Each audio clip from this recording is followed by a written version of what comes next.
వార్తల్లోని వివరాలు. భోగభాగ్యాలను అందించే భోగి పండుగను వైభోగంగా జరుపుకున్న తెలుగు లోగిళ్లు ఇక అసలు సిసలైన సంక్రాంతి పండుగ కోసం సిద్ధమవుతున్నాయి.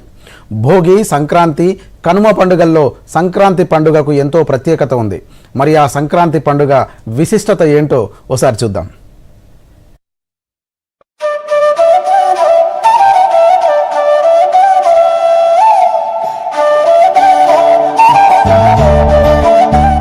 ముంగిట్లో కలకలలాడే ముగ్గులు, ఇతర ప్రాంతాల నుంచి ఇంటికి వచ్చే బంధువులు, గాలిపటాలు ఎగిరేస్తూ సందడి చేసే పిల్లలు, హరిదాసుల సంకీర్తనలు, గంగిరెద్దుల ఆటలు, మీసాలు మెలేసే పందెళ్ల రాయిలు, ఇలా ఎక్కడ చూసినా సందడి వాతావరణం కనిపించే పండుగే సంక్రాంతి.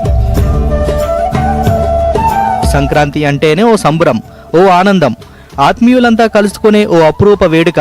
అందుకేనేమో సంక్రాంతికి దాదాపు వారం రోజుల ముందు నుంచే పట్నం పల్లెకు పయనమవుతోంది. పల్లెల్లో సంక్రాంతి సందడి మొదలవుతుంది.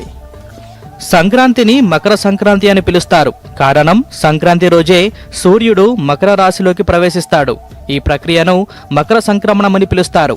అందుకే ఈ పండుగకు మకర సంక్రాంతి అనే పేరొచ్చింది. కాలచక్రానికి అధిపతి అయిన ఆదిత్యుడి ఆధీనంలో నిరంతరం తిరిగే కాలచక్రంలో సంవత్సరానికి 2 అయనాలు వస్తాయి. అవే దక్షిణాయనం, ఉత్తరాయణం. జనవరి తొలిపక్షం చివరిలో అంటే సంక్రాంతి సమయంలో ఉత్తరాయణం మొదలవుతుంది. దీన్నే పుణ్యకాలంగా పిలుస్తాం.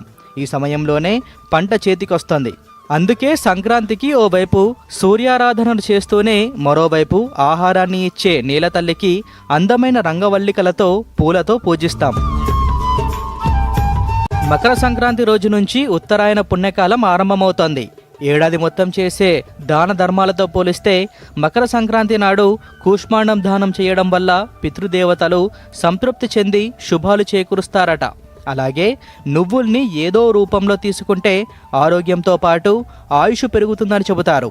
తెల్ల నువ్వులతో దేవతార్పణం, నల్ల నువ్వులతో పితృతర్పణం చేయాలని శాస్త్రాలు చెబుతున్నాయి. పితృతర్పణాల వెనుక మరో పురాణ గాథ కూడా ప్రచారంలో ఉంది. మకర సంక్రాంతి రోజునే భగీరథుడు తన తపస్సుతో ఆకాశంలో ఉండే గంగమ్మను భూమిపైకి తీసుకొస్తాడు. తమ పూర్వీకులకు తర్పణం సమర్పించేందుకు భగీరథ మహర్షి గంగమ్మను భూమిపైకి ఆహ్వానిస్తాడు. తన ప్రతిపాదనను అంగీకరించి మకర సంక్రాంతి పండుగ రోజున భూమిపైకి వస్తుంది. ఈ రోజున గంగానది భూమిపైకి వచ్చినందునే ఈ పవిత్రమైన రోజున గంగానదిలో లేదా ప్రవహించే నీటిలో స్నానం చేసి పితృతర్పణాలు చేయాలని చెబుతారు. అయితే ఈ సంక్రాంతి కేవలం తెలుగు రాష్ట్రాలకు మాత్రమే పరిమితం కాలేదు. మిగతా రాష్ట్రాల్లో కూడా రకరకాల పేర్లతో ఈ పండుగను జరుపుకుంటారు. ముఖ్యంగా తమిళనాడులో పొంగల్ పేరుతో సంక్రాంతి వేడుకలను ఘనంగా జరుపుకుంటారు. పశువులను పూజించడం, వ్యవసాయ పనిముట్లను పూజించడంతో పాటు పిండి వంటలు చేసి సంబరాలు చేసుకుంటారు. ఇక కేరళలో మకర సంక్రాంతిని మకరవిల్లకు పేరుతో జరుపుకుంటారు. ఈ రోజునే శబరిమల ఆలయం వద్ద ఆకాశంలో మకర జ్యోతి దర్శనమిస్తుంది. ఇక కర్ణాటకలో సంక్రాంతిని ఎల్లు బిరోదు అని పిలుస్తారు. ప్రతి ఇంటి మహిళ కనీసం 10 ఇళ్లలోని మహిళలతో చెరుకు, బెల్లం, నువ్వులు, కొబ్బరితో చేసిన వంటకాలను ఇచ్చిపుచ్చుకుంటారు. పంజాబ్లో మకర సంక్రాంతిని మాఘీ వేడుక పేరుతో జరుపుకుంటారు. కిచిడి, బెల్లం, కీర్ తినే సాంప్రదాయాన్ని పాటిస్తారు. గుజరాత్లో సంక్రాంతిని ఉత్తరాయణ్ లేదా సంక్రాంతి పేరుతోనే జరుపుకుంటారు. ఉత్తరాయణం రోజున ఉడియు, చిక్కీ పేరుతో చేసే ప్రత్యేక వంటకాలను ఆరగిస్తారు. రాజస్థాన్లో కూడా సంక్రాంతి పేరుతోనే జరుపుకునే పండుగలో భాగంగా మహిళలు అలంకరణ వస్తువులను నోముగా సమర్పించుకుంటారు.